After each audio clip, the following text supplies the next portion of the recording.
I like to unpack the teaching research nexus in a way that talks about who we are and what we're about.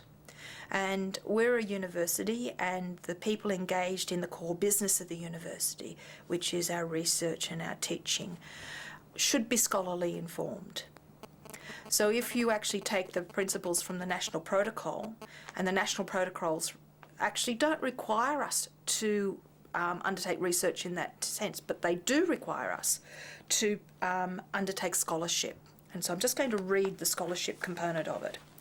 Scholarship in relation to learning and teaching involves demonstration current knowledge of current subject knowledge and ongoing intellectual engagement in primary and allied disciplines and their theoretical underpinnings.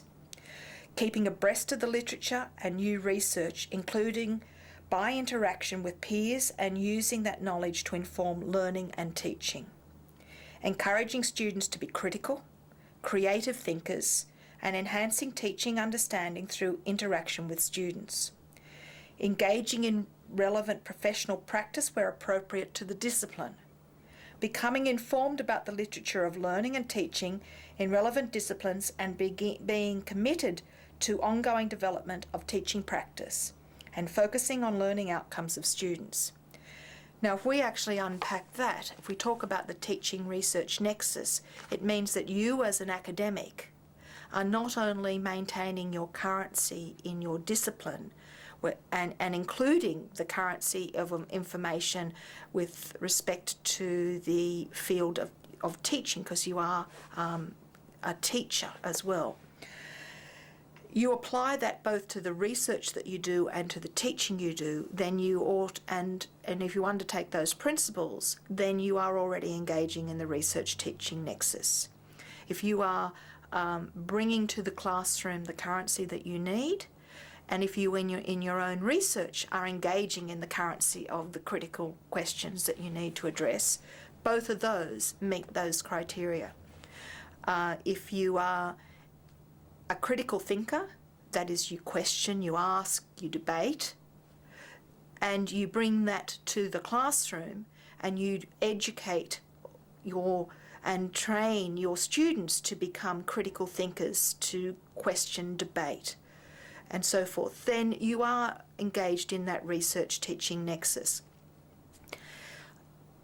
In some ways, and in many institutions, particularly institutions that have been research intensive and have created research entities separate to their teaching entities, the nexus between the research of the university and the teaching of the university became quite separate.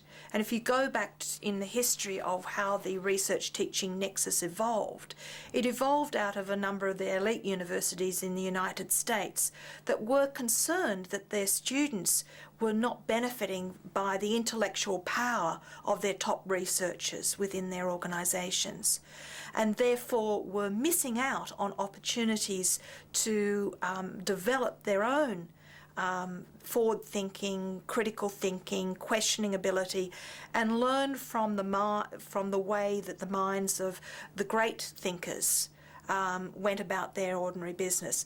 Similarly, we also miss out as an academic if we actually don't engage with the students, because many of the types of questions that they ask, the nature of the way we have to articulate research, quite complex research, into a format that enables students to understand those concepts and allow them to contribute to the development of those concepts, also refocuses your mind even as a researcher. So in that context, it really should be a component that's embedded in practice. The challenge for most of us is, how do we evidence it? So how do you evidence something that you do? And so unless you actually understand the theoretical basis behind what is the research teaching nexus, then it's hard to articulate your own evidence of practice. And so from my perspective, it's about being a scholar, and it's about making sure that the way research in a field, both your conduct of it as well as the conduct by others, is brought into the classroom. It's also about how the classroom adds to that volume of knowledge, and how we create critical thinkers and independent thinkers within our own student body.